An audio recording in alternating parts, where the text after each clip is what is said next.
മുൻകൂട്ടി കാണാൻ സാധിച്ചില്ല എന്നുള്ളതാണ്. വിവരങ്ങളെല്ലാം അറിഞ്ഞിട്ടും എല്ലിനോ ഉണ്ടാവും പറഞ്ഞിട്ട് അത് ഞാൻ പറഞ്ഞല്ലോ, അത് ആസൂത്രണത്തിൽ വന്ന പിഴവാണ്. 2000 ഏപ്രിൽ 27 സംസ്ഥാന വൈദ്യുതി ഉപയോഗം 118.26 ലക്ഷം യൂണിറ്റ്, പീക്ക് ലോഡ് 6333 മെഗാവാട്ടും ആയിരുന്നിട്ടും ലോഡ് ഷെഡിംഗ് ഉണ്ടായില്ല. എന്നാൽ UDF സർക്കാർ അധികാരത്തിൽ വന്ന ശേഷം 2026 ജൂലൈയിൽ വൈദ്യുതി ഉപയോഗം 91.78 ലക്ഷം യൂണിറ്റിലേക്കും പീക്ക് ലോഡ് 4441 മെഗാവാട്ടിലേക്കും കുറഞ്ഞു ഉപയോഗം. എന്നിട്ടെങ്ങനെ വന്നത്? കുറഞ്ഞിട്ടും സംസ്ഥാനത്ത് വിവിധമായ ഏകദേശം ഒരു മുതൽ 1.5 മണിക്കൂർ വരെ വൈദ്യുതി നിയന്ത്രണം ഏർപ്പെടുത്തി. പീക്ക് ലോഡ് ആവശ്യകത ഗണ്യമായി കുറഞ്ഞിട്ടും ലോഡ് ഷെഡിംഗ് ഏർപ്പെടുത്തേണ്ടി വന്നത് പരാജയമാണ്.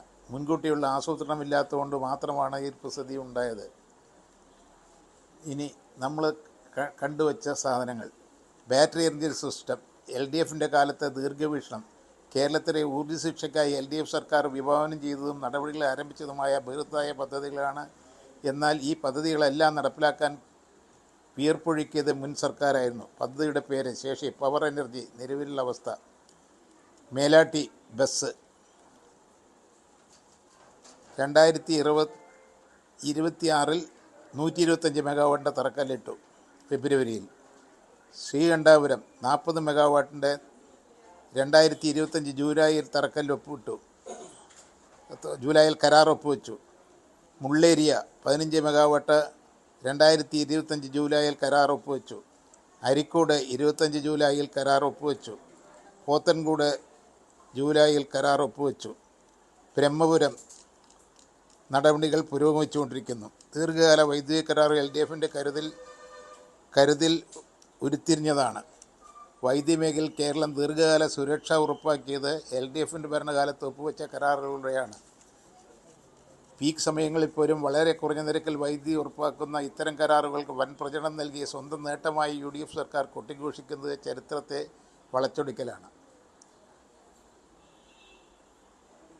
SCCI 500 മെഗാവാട്ട് കരാർ 2024 സെപ്റ്റംബറിൽ ഒപ്പുവെച്ചു. ഈ കരാർ വഴി പകൽ സൗരോർജ്ജവും വൈകുന്നേരത്ത് പീക്ക് സമയത്ത് ബാറ്ററി സ്റ്റോറേജും വഴി 250 മെഗാവാട്ട് വൈദ്യുതിയും ലഭ്യമാകും. അന്ന് വെച്ച ഇതാണ്.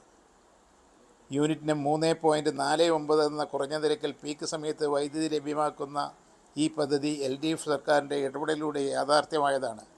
2026 സെപ്റ്റംബർ മുതൽ ഇത് ലഭ്യമാകുമെന്നാണ് പ്രതീക്ഷ. അത് അന്നത്തെ കരാറിൽ നിന്നാണ് തുടങ്ങുന്നത്. 2.93 നിരക്കിലെ 200 megawatt solar, 100 megawatt 400 megawatt bus കരാർ, ഈ പദ്ധതിയുടെ മുഴുവൻ നടപടികളും പൂർത്തിയാക്കിയത് LDFിൻ്റെ ഭരണകാലത്താണ്. ഇപ്പോൾ മേടിക്കാമെന്ന് പറഞ്ഞിട്ടുണ്ടല്ലോ, ഇതൊക്കെ പൂർത്തിയാക്കിയതാണ്. ബസ് വെച്ചാൽ ബാറ്ററി സ്റ്റോറേജിൽ ഭരണകാലത്താണ് റെഗുലേറ്ററി കമ്മീഷൻ്റെ അംഗീകാരത്തിനായി സമർപ്പിച്ച ഈ പദ്ധതിയെ ഇന്ന് UDF സർക്കാർ തങ്ങളുടെ നേട്ടമായി അവകാശപ്പെടുന്നത് ജനങ്ങളെ കബളിപ്പിക്കലാണ്. നിർമ്മാണം പൂർത്തിയാക്കുക, വൈദ്യുതി ലഭ്യമാക്കാൻ 2027 അവസാനം വരെ കാത്തിരിക്കണം. ജനങ്ങൾ വൈദ്യുതി പ്രതിസന്ധിയിൽ നട്ടം തിരിയുമ്പോൾ മുൻ സർക്കാരിൻ്റെ കാലത്ത് ആസൂത്രണം ചെയ്ത നടപടികൾ പൂർത്തിയാക്കിയ പദ്ധതികളെ സ്വന്തം നേട്ടമായി കൊട്ടിഘോഷിച്ച് ജനങ്ങളെ കബളിപ്പിക്കാനാണ് ഈ സർക്കാർ ശ്രമിക്കുന്നത്. ദീർഘകാല പദ്ധതികൾ പൂർത്തിയാക്കുന്നതുവരെ വർത്തമാനത്തെ പ്രതിസന്ധിക്ക് പരിഹാരം കാണാൻ സർക്കാർ അടിയന്തരമായി ഇടപെടണം. അനാവശ്യമായ വൈദ്യുതി നിയന്ത്രണം അടിച്ചേൽപ്പിക്കുമ്പോൾ ഉപഭോക്താക്കളെ മുൻകൂട്ടി അറിയിക്കാൻ പോലും സർക്കാർ തയ്യാറാകുന്നില്ല. സുതാര്യമായ ഭരണവും ജനങ്ങൾ